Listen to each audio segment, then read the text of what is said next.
वैश्विक उथल पुथल के बीच भारत ने एक बार फिर से इतिहास रच दिया है। जी हां, जहां एक ओर तालिबान और पाकिस्तान के बीच परिस्थितियां बिगड़ी हुई हैं, वहीं दूसरी ओर इसी बीच में सऊदी अरब कूद रहा है और तीसरी ओर अमेरिका बौखलाया हुआ है। तो इसी बीच भारत में सोने के भंडार ने इतिहास के सभी रिकॉर्ड को तोड़ दिया है और $100 बिलियन को पहली बार क्रॉस कर गया है। दरअसल अभी तक भारत की आरबीआई यानी कि रिजर्व बैंक ऑफ इंडिया के पास जो फॉरेक्स रिजर्व यानी कि विदेशी मुद्रा भंडार होता था, उसमें सबसे ज्यादा हिस्सेदारी डॉलर, युआन और यूरो जैसी विदेशी करेंसी की थी। लेकिन अब भारत ने अपनी रणनीतिक चाल से गोल्ड की हिस्सेदारी को इस तरीके से बढ़ाया कि खबर निकल कर आ रही है कि भारत के फॉरेक्स रिजर्व में गोल्ड की हिस्सेदारी में एक झटके में ही पिछले 29 साल के रिकॉर्ड को तबाह कर दिया। फिलहाल ये तो बात सेंट्रल बैंक की है, लेकिन इंडिया के ओवरऑल गोल्ड रिजर्व का जो खुलासा हाल ही में हुआ है, उसने तो बड़े बड़े सुपर पावर के पैरों तले जमीन ही खिसका दिया है, क्योंकि उस हिसाब से भारत दुनिया का सबसे बड़ा गोल्ड होल्डिंग देश बन चुका है। इसके अलावा आईएमएफ ने भारत की इकोनॉमी से जुड़ा वो कौन सा खुलासा कर दिया है जिससे वैश्विक उथल पुथल के बीच भारत का नाम गूंजने लगा है, ये भी समझते हैं। लेकिन भारत के गोल्ड रिजर्व ने पहली बार इतिहास का रिकॉर्ड तोड़ दिया है।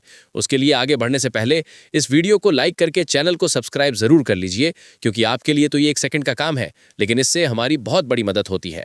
सबसे पहले ये समझते हैं कि आखिरकार भारत ने इतिहास का रिकॉर्ड कैसे तोड़ा और फॉरेक्स रिजर्व में गोल्ड की हिस्सेदारी कैसे भारत की तस्वीर बदलने वाली है। दरअसल देखा जाए तो फॉरेक्स रिजर्व यानी विदेशी मुद्रा भंडार वो संपत्ति है जो किसी देश के पास विदेशी करेंसी, सोना और अन्य विदेशी निवेश के रूप में रखी जाती है।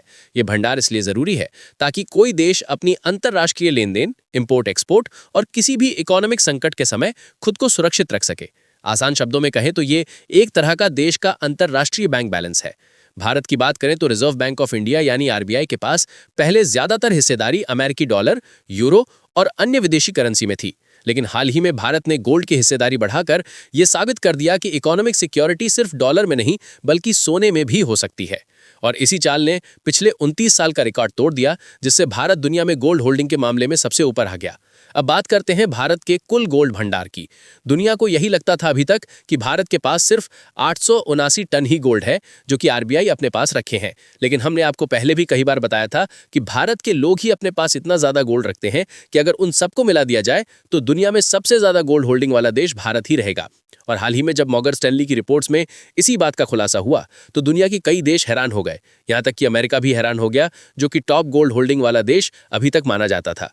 और आप भली भांति देख सकते हैं कि कैसे अमेरिका को 8000 से अधिक टन गोल्ड रिजर्व मानकर वाला एकदम टॉप पर बैठाया जाता था और भारत को 8वीं पोजीशन पर 880 टन के साथ। लेकिन मॉर्गन स्टैनली के अनुसार भारत के घरों में ही लगभग 34,600 टन सोना है, जिसकी वर्तमान कीमत $3.8 ट्रिलियन के आसपास है।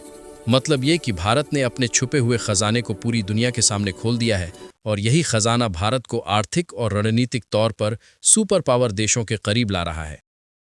इसी बीच आईएमएफ यानी अंतर्राष्ट्रीय मुद्रा कोष ने भी भारत के बारे में अहम बयान दिया है, जहां आईएमएफ के अधिकारी कृष्णा श्रीनिवासन के अनुसार अगर भारत को आगामी वर्षों में 8% या उससे ज्यादा ग्रोथ हासिल करनी है तो उसे अपने सारे आर्थिक इंजन जैसे निवेश, घरेलू मांग, ट्रेड और नीतिगत सुधार को ऐसे ही चलाना होगा।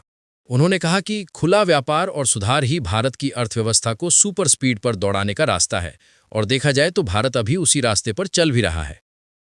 तो दोस्तों, अब आप समझ गए कि भारत का गोल्ड रिजर्व सिर्फ धन का भंडार नहीं बल्कि रणनीतिक ताकत भी है।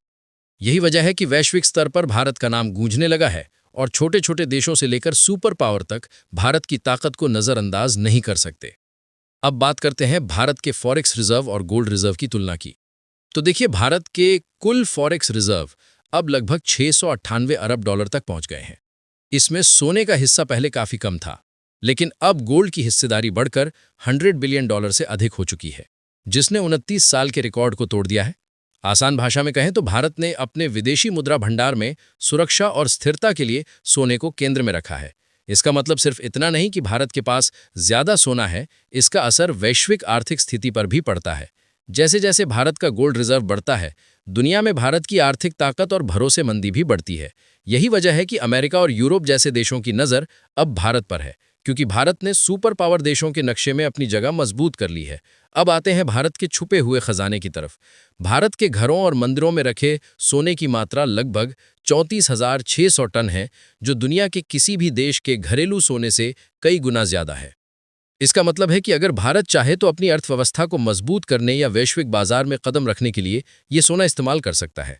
मॉर्गन स्टैनली की रिपोर्ट के अनुसार ये छुपा खजाना 3.8 ट्रिलियन के बराबर है, जो कि भारत के फाइनेंशियल और रणनीतिक अधिकारों को और भी मजबूती देता है। वैश्विक प्रतिक्रिया की बात करें तो IMF और अन्य अंतर्राष्ट्रीय संस्थाएं भारत की इस चाल को ध्यान से देख रही हैं। हालांकि कुछ बड़ी एजेंटियों ने इस बात की सलाह दी है कि भारत को अभी भी अपने सभी आर्थिक इंजन जैसे निवेश, घरेलू मांग और नीतिगत सुधार को पूरी ताकत से चलाना होगा। यानी केवल गोल्ड का बढ़ना ही काफी नहीं, बल्कि भारत को पूरा आर्थिक ढांचा सक्रिय रखना होगा। इसके अलावा आप लोग इस बात को अच्छी तरीके से जानते होंगे कि भारत जब भी कोई सामान विदेश से इंपोर्ट करता है तो उसका पेमेंट इन्हीं विदेशी मुद्रा भंडार में होता है। तो इस हिसाब से RBI का मानना है कि अगर सोने अकेले को देखा जाए तो अगर भारत में किसी आपदा आने के कारण कोई इनकम नहीं भी होती है तो भी केवल इसी सोने से लगभग 1 साल तक सभी उपयोगी प्रोडक्ट की सप्लाई आसानी से ली जा सकती है।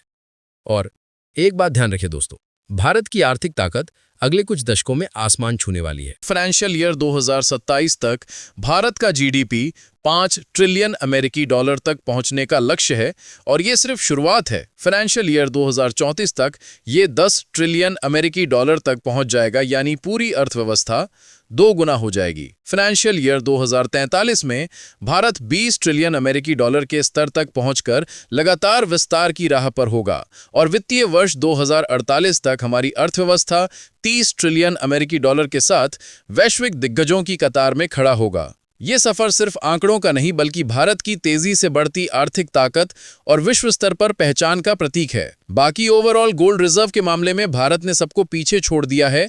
उसके लिए कमेंट बॉक्स में भारत को बधाई जरूर दें और इस वीडियो को लाइक करके अपने मित्रों तक शेयर करें ताकि उन्हें भी जानकारी मिल सके। इसी तरह और भी नॉलेजेबल वीडियो देखने के लिए चैनल को सब्सक्राइब करके बेल आइकन को ऑल पर जरूर सेलेक्ट करें।